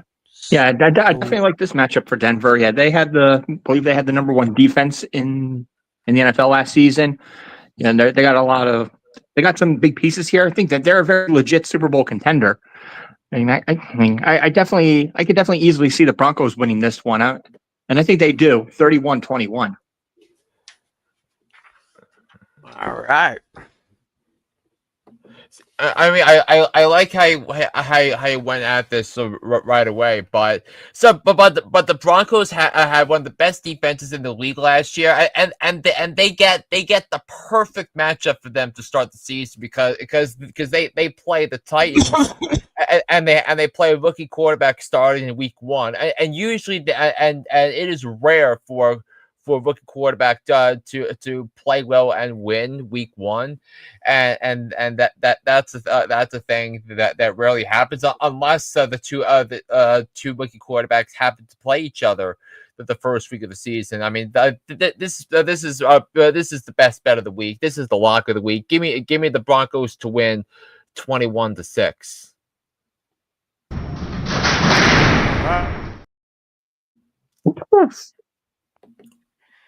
21-6. I don't see it that much, but I do see the Broncos winning and covering. I'm going to give Cam Ward a chance, but I don't think Denver's going to be much of a chance. But in the end, I think I see the Denver Broncos winning this one by a score of 30-20. I'll give Tennessee about 20 points on that one, so we'll see what happens there. Next game on the list. Oh, whenever these two teams meet up, they get rough and tough and rowdy. NFC West showdown. The San Francisco 49ers at the Seattle Seahawks. Played in Seattle. Joe Davis and Greg Olsen with the call on Fox. And actually, it's the 49ers coming in at 2.5-point favorites. I'm telling you, some of the 49ers are just coming off of a really bad season where pretty much it was injuries that plagued the team right there. So my question is, how is Sam Darnold going to take advantage of that defense? That's who my focus is on. Mm-hmm. I mean, you are right because San Francisco has less dudes on defense than you're accustomed to them seeing. Because they still have Fred Warner and Nick Bosa, but right now they're looking at their best interior D lineman is Jordan Elliott, their best corner as maybe Demondre Lenore, who actually played pretty well. So their cornerback room is not bad, but their starting safeties right now their starting safeties appear to be Marquise Siegel, a 5th-round pick this year, and Jason Pinnock. Those are your two starting safeties for the 49ers. So is this free reign for Jackson Smith and Jigba? Is this going to be a case about that? And then the second thing is how is Clint Kubiak going to give the touches to Charbonnet and Kenneth Walker III. So Zach Charbonnet was a great candidate for a handcuff this year. So I think you look at that. So we'll be looking at that as well. But yeah, I have San Francisco winning. Excuse me, I have Seattle winning a tightly contested game. I think that the defense is better than people give them credit for. I think Leonard Williams is going to play a big role in this game. He's going to be tasked with stopping Christian McCaffrey at the line of scrimmage. And us Giants fans know he's pretty good stopping the run. And they have dudes on defense that can help play a role in this game. So I got the Seahawks picking up the Week 1 home win. I don't have Seattle making the playoffs, but I have them winning this game 25-23. I almost have the exact same score as you, Flynn. Almost the exact same score. I too am going with the Seahawks, but I got them winning by a score of 27-23. Yeah, and what was your score, Natalia, for this one? 20. Did you make your pick yet? Or? Not yet, but I'm going to make it unanimous. I'm going to have the Seahawks win this one, and I'll go 25-20. All right. So we're all unanimous with the Seattle Seahawks. Very, very nice matchup in the NFC North division. The Denver Broncos head to Green Bay to take on the Packers at Lambeau Field. The Packers go into this game as 2.5-point favorites. Jim Nantz and Tony Romo will be giving the call on CBS. So, with Detroit losing both their offensive and defensive coordinators to head coaching jobs now, interesting to see. My fantasy focus is going to be on the rookie wide receiver Matthew Golden from Texas. Hook 'em horns. It'll be interesting to see how this combination can work out between Caleb Williams and Matthew Golden. And you got the second-year receiver Rome Odunze, who I thought would have a great year, but kind of fizzled a little bit. So Rome Odunze plays for the Bears. Oh, Rome Odunze plays for the Bears. Yeah. Yeah, I think for that I am going to give myself this year. Excuse me. What? I had to do that for you because many people may not know this, but John Natale is a huge Family Feud fan. That's right. He gives us so many stupid stupid answer things on his Facebook page. Yep. They're just so hilarious. They're just so hilarious. But anyway, going to be interesting to see how Matthew Golden does with Jordan Love, because, of course, we say all you need is love. So it's going to be an interesting year for Detroit. I did pick Green Bay to win the NFC North, and I'm going to see them winning this one. This is going to be. I think this could be a last-second field goal. That's how close this game is. I see a last-second field goal. I'm going to give it to Green Bay by a score of 33-30, and this will probably be the. I'm thinking this may be my highest-scoring game of the week. So 33-30 is your score, right? Mm-hmm. I mean, but now that the Packers drafted a wide receiver, and also remember, this is Micah Parsons should be Micah Parsons' debut because I think Parsons was looking at an injection earlier in the week, so it should be his debut, but now that they addressed their two biggest weaknesses on the roster, now it's go time, man. Because we want to see how good Matthew Golden is. So we'll see about that. I also obviously want to look at how the the Lions of how the Lions' new offensive coordinator John Morton, I believe that's what his name is, how he's going to have Jared Goff distribute the targets. Is he going to be an Amon St. Brown guy? Is he going to get Sam Laporta into the mix? Sam Laporta is looking to have a bounce back season after relatively disappointing for a second season until the last few weeks of the season where he got a bigger target share with David Montgomery not available for fantasy playoffs, but at any rate, this is actually a tricky game to pick, and I still have the Lions making the playoffs because they had seven players on the NFL's top 100, so they have a lot of excellent playmakers. They might have the best safety room in the NFL, if we're being honest. But I think the Packers win this one at home. The Lions are going to adjust to the new coaching, to the new coordinators. So give me the Packers to win this game 27-23. And we got Vampire Luke in here. How you doing? Hey, y'all. Long live Jerry Jones. Oh, my gosh.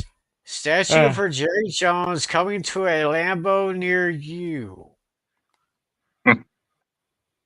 Oh, boy. Oh, boy. Oh, that Jerry Jones. I mean, Vampire Luke must be such a very, very happy guy. Ever dance with the Very devil happy in the pale guy. moonlight? What? Because I've danced with the devil, the financial devil, and lived to tell about it. Mm-hmm. Well, anyway, Luke, thanks for watching this, buddy. Good to see you again. We gotta get. Oh, did Natalie make his pick for this one? Green Bay. Not yet, but I do see this game being a slugfest here. I'm gonna take the Packers with the win, but I'm gonna give the Lions the points. I see a slugfest like Tim does, so I'm gonna go 31-30, a single point. Ooh, kind of cutting it close there. All right. Yeah, you betcha there, Luke. All right, good hearing it from you again, as always. We have an interesting matchup in Los Angeles over at SoFi Stadium. The Houston Texans going to Los Angeles to play against the Rams. Kevin Harlan and Trent Green will be on the call for CBS. The Rams are picked by 3 in this one. Let's see here. It looks like Joe Mixon, he's hurt. Yep. So Nick Chubb is going to be the Week 1 starter. Yeah, but I've said it time and time again. The only thing that concerns me about Chubb is his injury history. If he can stay healthy, if he can just stay healthy, he can improve the running game, and maybe he can really help the Texans. Even though I've said that the Texans would of course win the AFC South. On the other side, with the Rams, I'm kind of interested to see how Kyron Williams does, because for some strange reason I got the strange feeling that he's not going to do very well. But Houston has, I think Flynn said a few weeks ago, Houston doesn't really have that good of a defense. I think Houston has a better defense, is a good defense. It might not be as stingy as it was, but yeah, Kyron Williams does have a tough matchup against the Texans, because this is probably going to have to be a game where they're going to have where it's going to be so where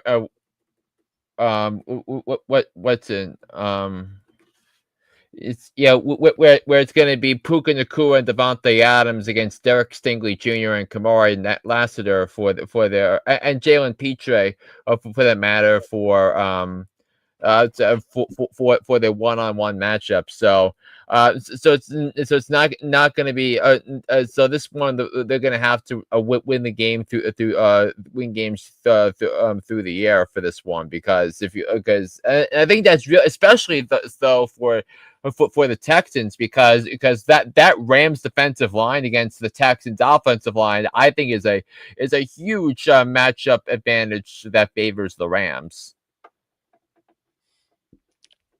Alrighty then. So, Natalie, what do you say about this game here? Yeah, this one, I'm kind of going back and forth on this one. And I could definitely see an argument teams winning this one, but I'm actually going to take the Rams to take this matchup. I'm going to go 27-22. The Rams have won 27-22. I actually have the Rams winning this one by a score of 28-23. Yeah, I think this. Similar. I think this is going to be a more defensive game than you guys believe in this one. What was your score again? 27-23 or 28-23? Tim? I think Natalie's was 27-22. Mine is 28-23. Okay, just wanted to put that down. Yeah, I think it's going to be it's going to be a lower scoring game than you guys think, because both these teams have decent have solid defenses in this one. So I think that's what adds to the intrigue in this one. But give me the Rams to win this one at home, 24-16 over the Texans. All right, so let's see. I'm going to bed, but I had to come in and say hey later, John and John. See you tomorrow for Panic Game Tim. That's right. That's right. Thanks for watching here. Now to the first Sunday night game of the season, and what a way to start off the Sunday night football schedule. We have the guys who finished 1 and 2 in the MVP voting. It will be Lamar Jackson and the Baltimore Ravens taking on Josh Allen and the Buffalo Bills. And of course, you got Mike Tirico and Chris Collinsworth on the call for NBC and Peacock. And Buffalo is just a narrow 1.5 point favorite. So the two guys that fought it out for the MVPs. I mean, I don't know if you could actually. I mean, I would actually watch this one more than I would Cowboys Eagles. Oh yeah. I mean, do all three of us have that matchup on Championship Sunday this year? You talk about for our season predictions? Yeah, because I know I put them. I had Buffalo to win the AFC Championship this year. So yeah, I think I had Buffalo against Kansas City. No, I had Buffalo in Denver, I think. Yeah. So I mean, obviously we with Lamar and Allen aside, I think both of those are going to ball out, and then say anything with Derrick Henry. But I mean the thing I would want to see is Khalil Shakir would call 18 of his 20 targets in the playoffs last year. So is he gonna pick up where he left off in the playoffs last year? Because being able to catch a lot of your targets really is a good sign that you're going to take the next step forwards, which is kind of why I was so high on Khalil Shakir this offseason. So I'm looking at that, and then for Baltimore, is Zay Flowers worth a start this week? Because what type of game is this going to be? Is this going to be one where the Ravens are chilling and Lamar Jackson's going to have to throw the ball down the field? I think the game script is going to play a huge role in how Shakir finishes, how Derrick Henry finishes, how James Cook finishes. Yeah, I think those are all going to play a big role in this game. yeah, very, very interesting matchup here. We got two of the elite teams in the entire AFC conference. Buffalo's pickable 1.5. I want to look at Khalil Shakir, but I also want to look at Zay Flowers because Zay Flowers has been a great receiver for the last couple of seasons. I had him on my fantasy league once, and he did very well for me. But once again, it's one of those decisions where if you can't really make up your mind, just go with the home team. It's going to be very close here. I say a last second field goal. I'm going to call it 30-27. I'm going to give it to the Bills in this one Oh, because nobody circles the wagons like the Buffalo Bills. oh. Yeah, this one I So, think is gonna. I think this game is gonna be a slugfest. This one is gonna be my my highest point total here. I mean, so high. I see a team scoring in the 40s. Yeah, ooh. I think you're going to get touchdowns galore here. Both Lamar Jackson, I think, and Josh Allen are going to throw for I think 4 touchdown passes at least. So I'm actually going to take the Ravens here in this slugfest, 41-38. Oh, you like Baltimore in this one? Yes. Quote the Ravens. Nevermore. Yeah, I mean the Raven the Ravens were my preseason pick to win the Super Bowl. I think this is the year that Lamar Jackson is finally gonna get over the hump and get to the Super Bowl and win the Super Bowl. And I think it starts with setting the tone. And I think I think if the Ravens are gonna win, I think they're gonna win this game defensively. And I think I think this Ravens defense is excellent, bar none. That they are loaded and in multiple areas. Multiple areas of their roster. But I think in this one, I think this is going to be about how they incorporate Zay Flowers in this one. But I think they have more dudes on defense that can make plays than Buffalo. Now, granted, Buffalo did have a good off season, solving some of their problems on defense. They brought in Joey Bosa. They drafted a lot of depth on defense in the draft. They brought in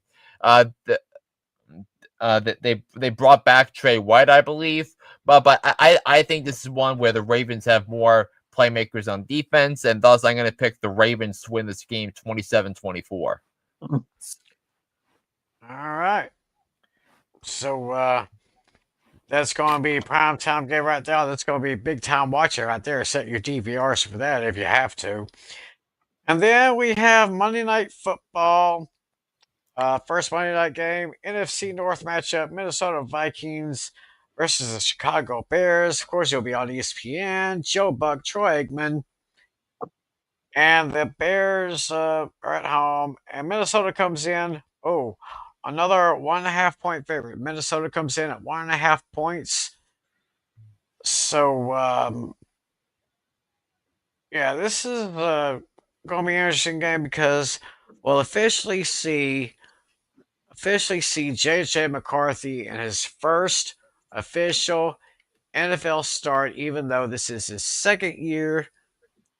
He was injured at training camp last year, missed the entire season. And Caleb Williams, everyone's thinking that he may do what no other Bears quarterback has done before, and that is throw a 4,000-yard season. Roma Dunze, second year receiver. I can see him picking up a big. Caleb Williams is gonna be great. Jordan Addison, he is out for what was it, 3 weeks? Yeah, 3-game suspension. 3-game suspension for Jordan Addison. So that means most of the passes will go to Justin Jefferson, who of course is one of the best receivers in the NFL. But of course, as we said last week's show, the the Vikings do have an old player of theirs back.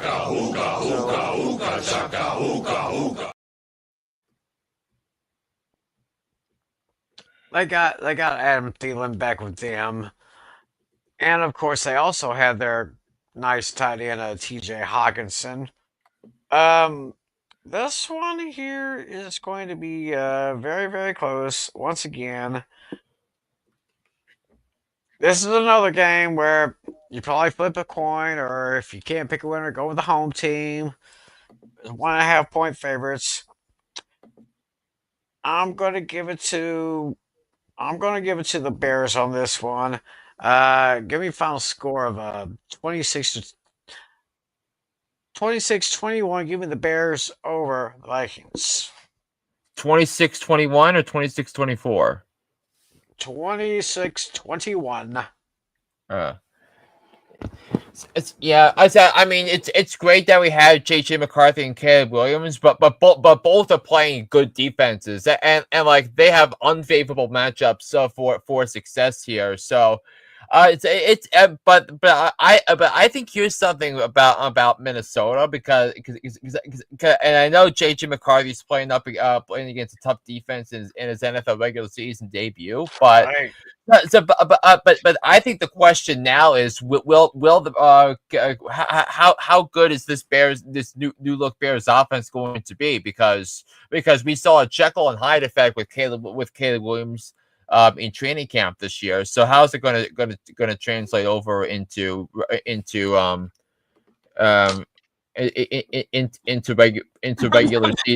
regular season success here? So. That's what I wanted to know about this. So, but I think the Vikings come and remember they won so many games last year, so many close one-score games, and I think this is going to be another one-score game. I think the Vikings have a superb defense. They have an excellent offensive line. The Bears have both of them too.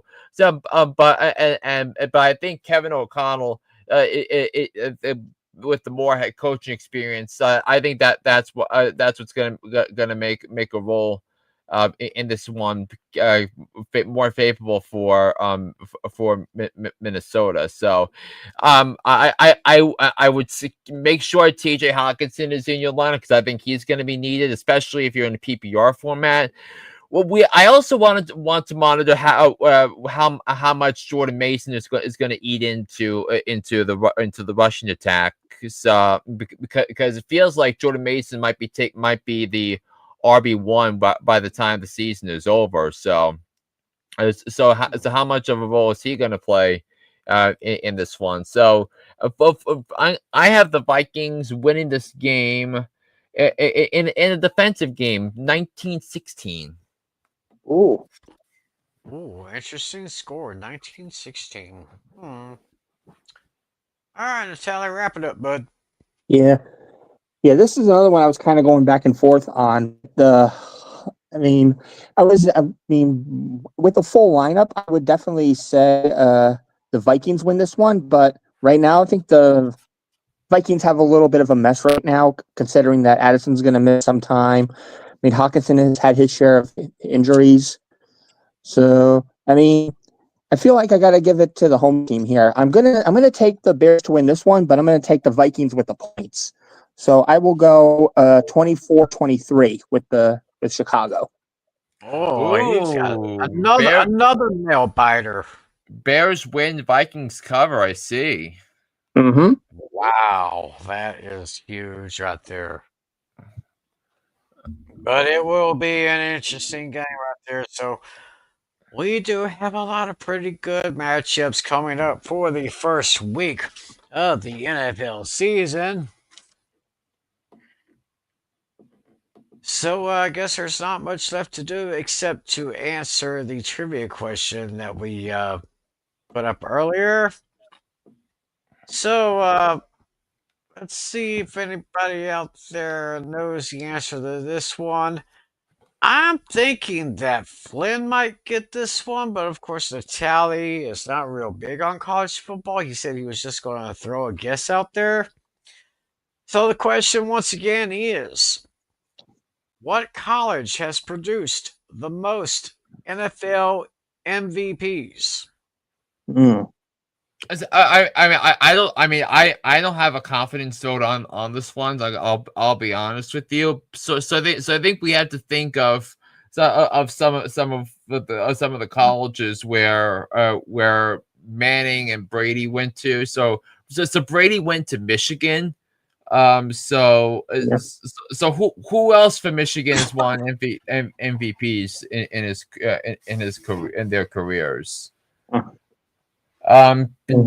Peyton Manning went to Peyton Manning went to Tennessee, but I don't know if who else from Tennessee has won MVPs in the NFL. So Yeah. I mean, Ole Miss was my initial guess, but I feel like that's too safe of a guess. yeah, For some reason, I was also leaning Miami. Also, for some reason. That's good. What are your thoughts about USC for this question? Hey, I feel like there's a lot of players from UFC, but I don't know if they've won MVPs though. Yeah. I know a lot of people were drafted for UFC. It's just a matter of if they won MVPs or not. Yeah, I think that's what I'm wondering as well. So But yeah, my guess is going to be Ole Miss, but I don't feel confident though. My initial So, guess was Miami, but I'm changing my mind and saying Ole Miss. yeah, I'm gonna go with US with Southern Cal. okay. So, so Natalie says Ole Miss. Ole Miss, Mhm. and Flynn is taking USC. Well, what I have here, I tried to do the best research that I could, and I could only see a list of the top seven and the top seven colleges. Well, there's two that are tied for second place, three that are tied for second, two tied for third, and there's two tied for fourth. But there's one that stands out. Uh, Unfortunately for both you, Flynn No. and Natalie, yeah. Mm. And you know what really hurts me about this? Wait, was I right the first time? No, you weren't. Oh, okay. Did any of us think of the correct answer at all, or think of it? Neither of you guys gave the correct answer. I know you mentioned some here and there, but none of you gave a correct. Mm. Flynn, you are going to kick yourself. It's not Notre Dame, is it? It sure is. Oh wow! What? That's right, Dame. Notre Dame. Notre Dame. They've had five Montana. guys. They've had five guys to win the Heisman, but Montana won it twice. So you had Montana twice, and you had Paul Hornig, Daryl LaMonica, Alan Page, and Joe Theismann. Wow. Wait, did you say win the Heisman or MVP? No, Joe. The college that produced the most NFL MVPs. Oh, okay. Yeah. So Montana with two, Hornig with one, LaMonica with one, Page with one, and Theismann with one. Oh, wow. Yeah, I was only thinking about players today. I think that was where I had trouble. I was only thinking about today's current players. Ah, God. I was kind of thinking that Flynn might get this one because he is a big Notre Dame fan. So, but I guess that's your question. That's your answer right there. Mm. Well, anyway, I think we are just about out of time for this edition of Fantasy Football Fever. What a great week one it's going to be. But of course, I think Flynn mentioned this. He was going to record his Hooked on Sports just shortly here. So be sure to look for Hooked on Sports on Apple iTunes, Spotify, TuneIn, anywhere you find your podcast. He's going to a week now. So Mm-hmm. so he's got some real good information right there. Hey, we love your fantasy question, guys. Feel free to drop any questions you have. We'll answer to them when we could. Hopefully, we can get more questions next week. So we can do that to you, of course. Tomorrow night we got the Pain and Game Pick'em show with Alex, Lucas, and yours truly over on the Episode 90 channel. 10 p.m. Eastern, 9 p.m. Central is the start time. And of course, next week we'll be doing a slight look back at week one, and we'll do a week two preview. So that's Yeah. basically what I have right there. Yeah, and before we go, let's take a quick look at our teams for the week. We need to make sure we do that.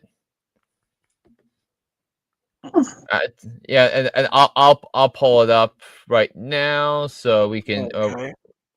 we can take a look. And I know I won't have any of the laptop issues that I had last year. So let me pull up my my thing here. So we thought we were done, but no, we are not. All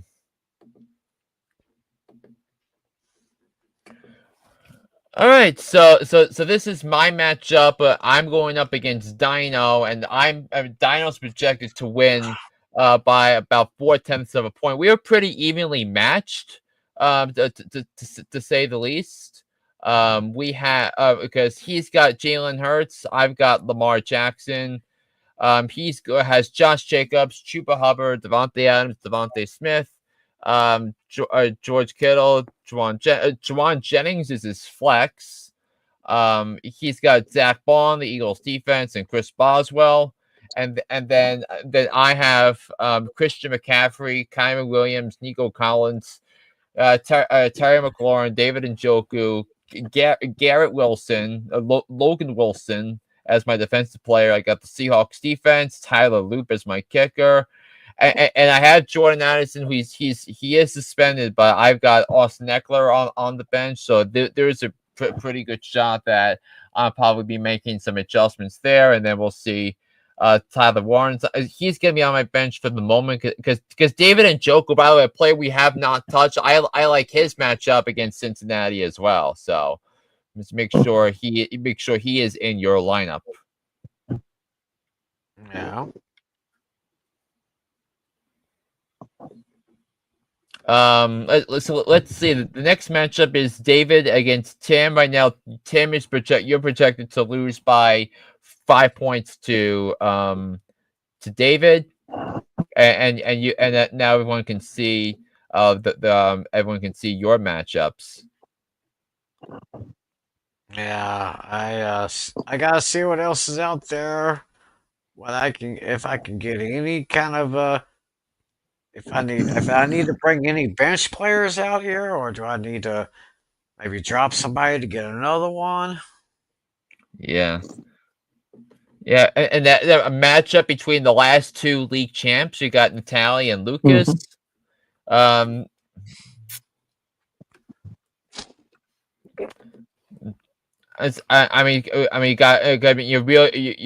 be riding the Xavier Worthy train this year, and then they will see how much you can get out of Breece Hall because I think that might be could be a problem spot for you with your running backs. Yeah, I'm debating whether to start him or David Montgomery. Yeah, you also have got from Alex. Yeah, that's right. That happened live. You also have Jalen Warren as well. So yeah, so I do have running back depth, but not the most flashy guys. Right. Then we have our matchup with David and Andrew and Casey. Andrew is projected at 146.2.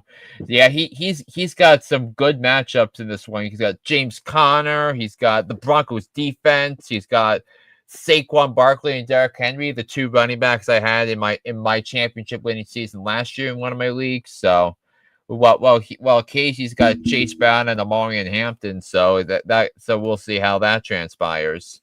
And then Adam and Putnam. Putnam has the big advantage of having Travis Hunter as his defensive player. Mike Evans, Brock Bowers, Tyreek Hill. He's going to be leaning on them. He drafted Bijan Robinson first overall. So this should be a fun one, there. Yeah, it should be some interesting matchups for our league. So we got a couple of more days to make any adjustments if we need to, and hopefully all of you will make some adjustments if you need to out there. Talking to all you fantasy players out there. So I guess with that, we will go ahead and bring this session of Fantasy Football Fever to a close. Don't forget about Hook on Sports with John Flynn. Don't forget about the Panic Game Pick'em Show tomorrow with Alex, Lucas, and yours truly. We shall reconvene here 7 nights from now. So until next time, for John Natali and for John Flynn, I am Tim McClellan. Thank you very much for joining us. Enjoy week 1, everyone. Season is here. Enjoy all the games. See you next week. God bless you all. And as always, be a good sport. See you.